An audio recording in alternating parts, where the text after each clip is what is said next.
Assalamualaikum warahmatullahi wabarakatuh. Perkenalkan, nama saya HM Maruf dari kelas PJKRD dengan NIM 1931041112.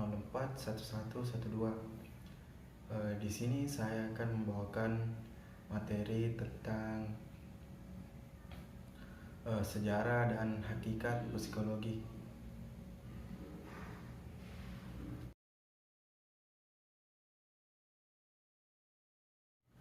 Materi yang pertama ialah sejarah psikologi.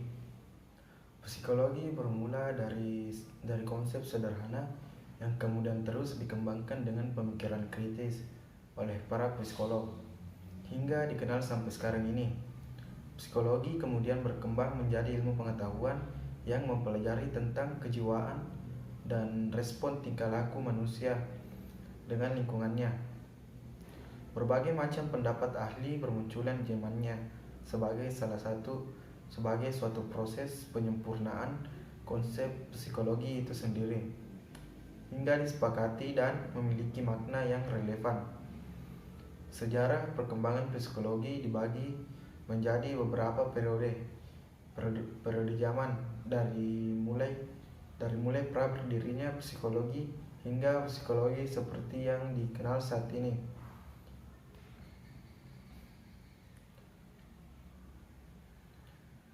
Berikut ini adalah ulasan sejarah perkembangan psikologi.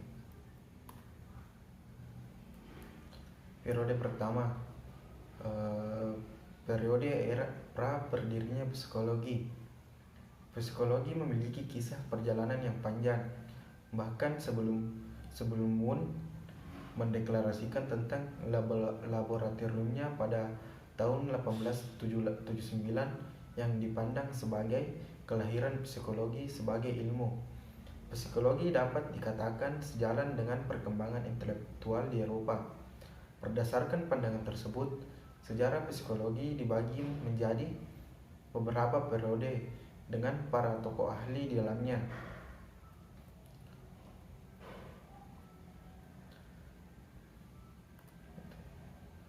Pra-psikologi juga merupakan periode di mana psikologi belum dijadikan sebagai keilmuan atau juga masih menjadi dasar pemikiran-pemikiran yang menjadi dasar terbentuknya psikologi.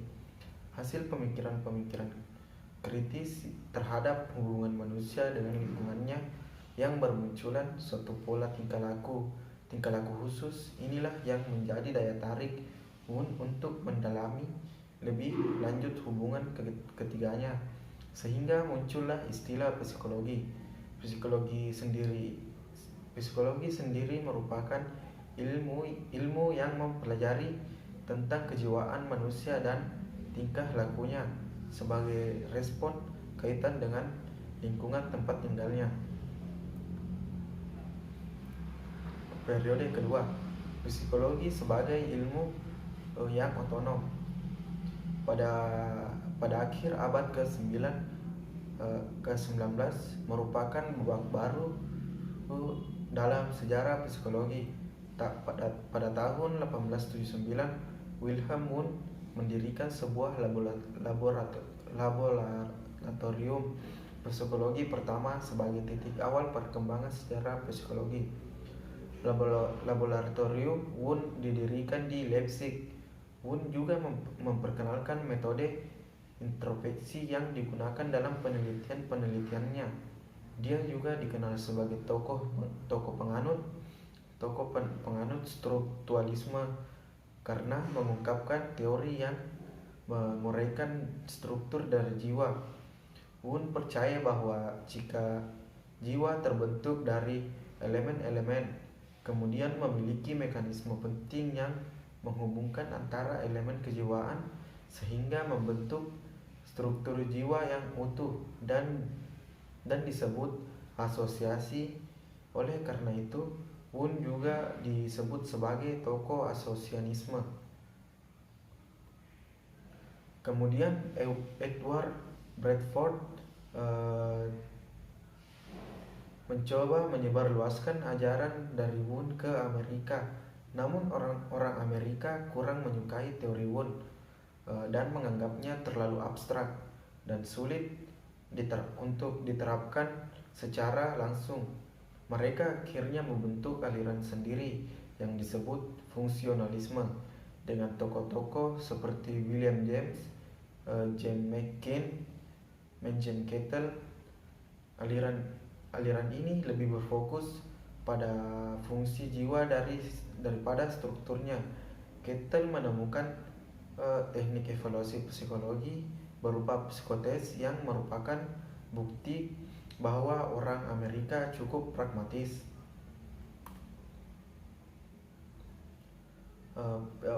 Periode ketiga, perkembangan psikologi modern.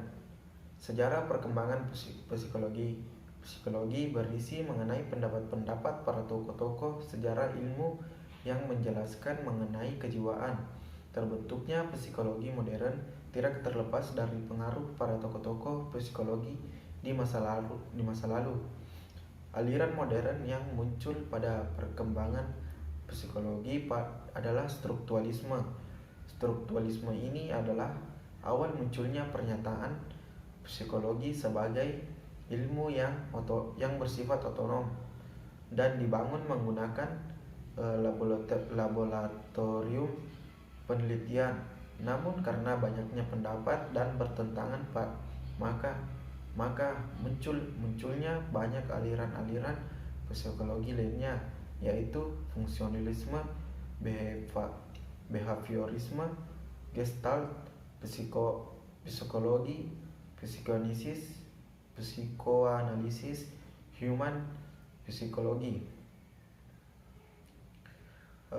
Berikut adalah lebih jelas mengenai aliran-aliran tersebut. Strukturalisme. Psikologi pertama kali dikembangkan di laboratorium Wundt sebagai bapak pendirinya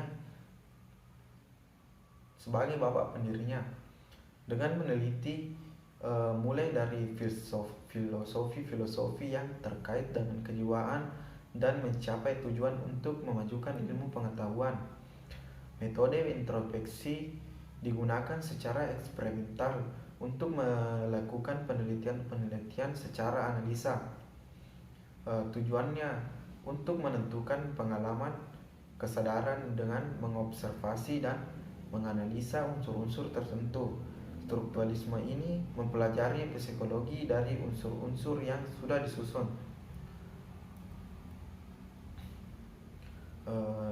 Aliran yang kedua, aliran fungsionalisme.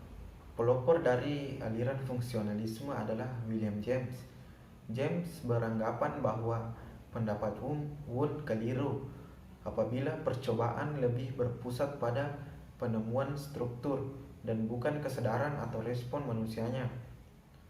Aliran ini beranggapan bahwa kelangsungan hidup seseorang merupakan jiwa hubungannya dengan lingkungan. Secara dinamis, aliran ini juga merupakan proses mental terjadinya aktivitas psikologi, tujuan, dan fungsi.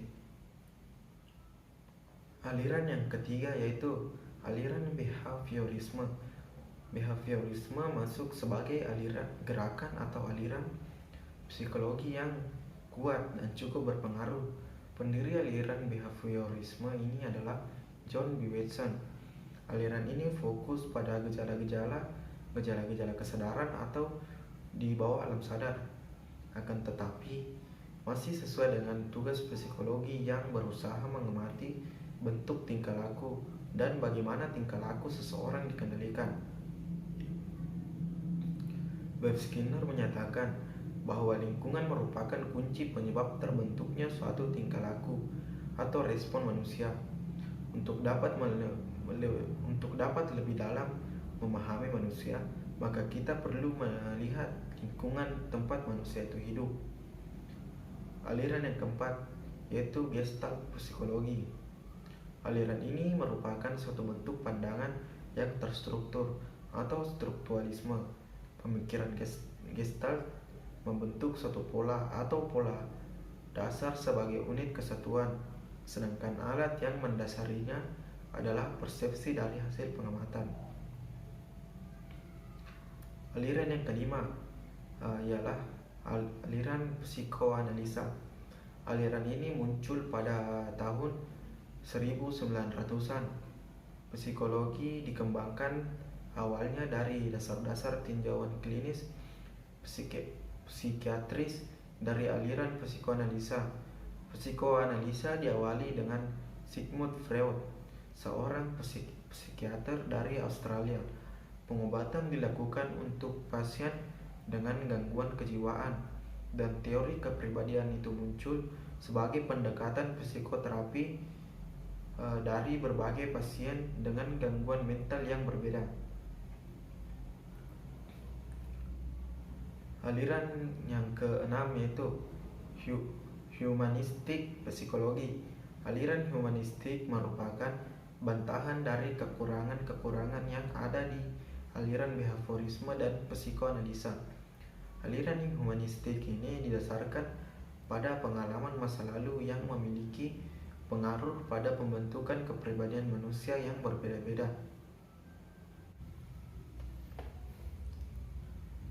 Baiklah, kita masuk di hakikat psikologi. Yang pertama yaitu pengertian psikologi. Psikologi adalah ilmu yang mempelajari jiwa dan perilaku manusia dalam hubungan dengan lingkungannya. Namun psikologi tidak mempelajari secara langsung jiwa atau mental, karena psikologi bersifat abstrak. Tetapi psikologi membatasi pada manifestasi dan ekspresi dari jiwa atau mental tersebut yang berupa tingkah laku, sehingga psikologi dapat didefinisikan sebagai ilmu pengetahuan yang mempelajari tingkah laku dan proses mental. Aristoteles memandang ilmu jiwa sebagai ilmu yang mempelajari gejala-gejala kehidupan jiwa.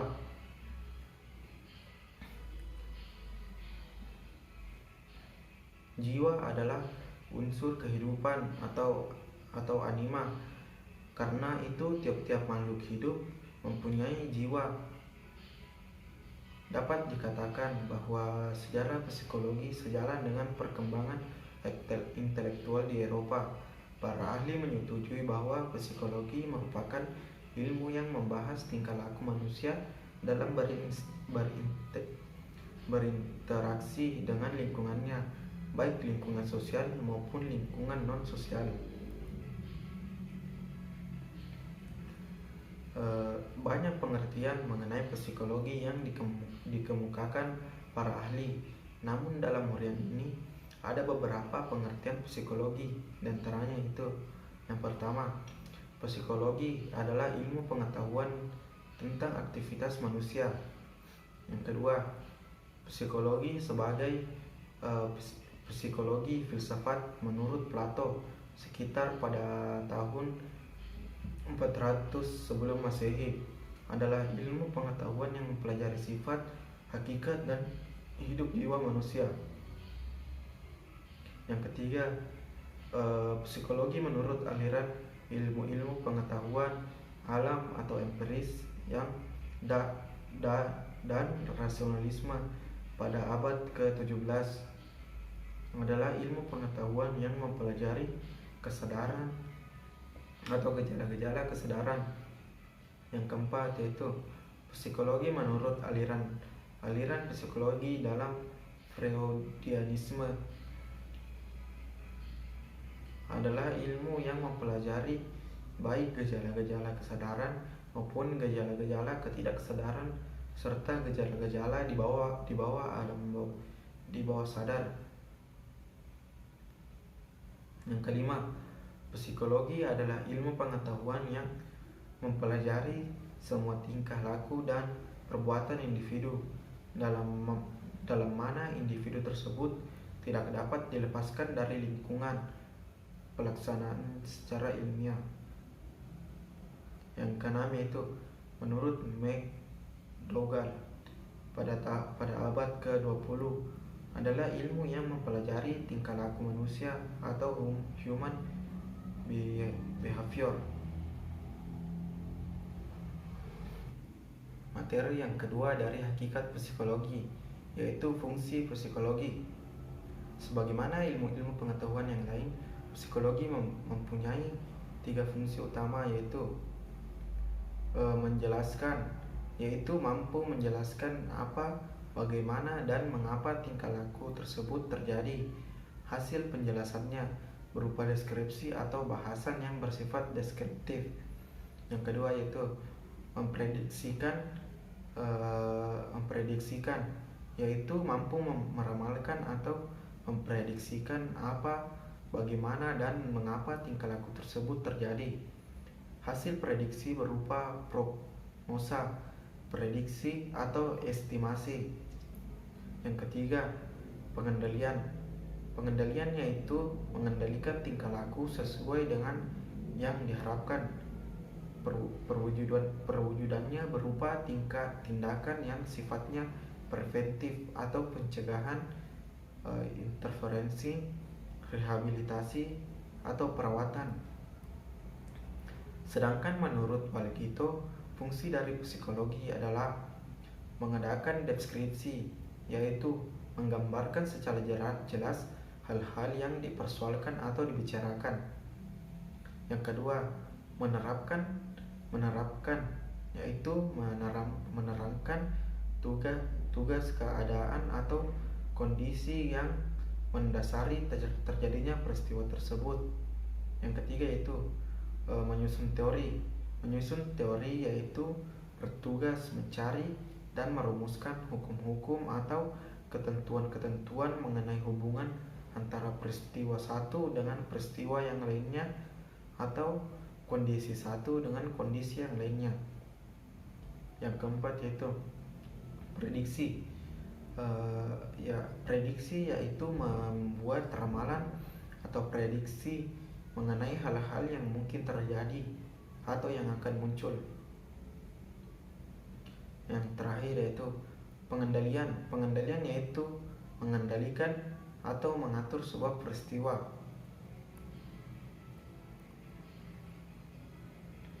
Materi yang ketiga dari hakikat psikologi yaitu manfaat psikologi untuk memperoleh pemahaman gejala-gejala jiwa dan pengertian yang sempurna tentang tingkah laku sesama manusia pada umumnya dan anak-anak khususnya.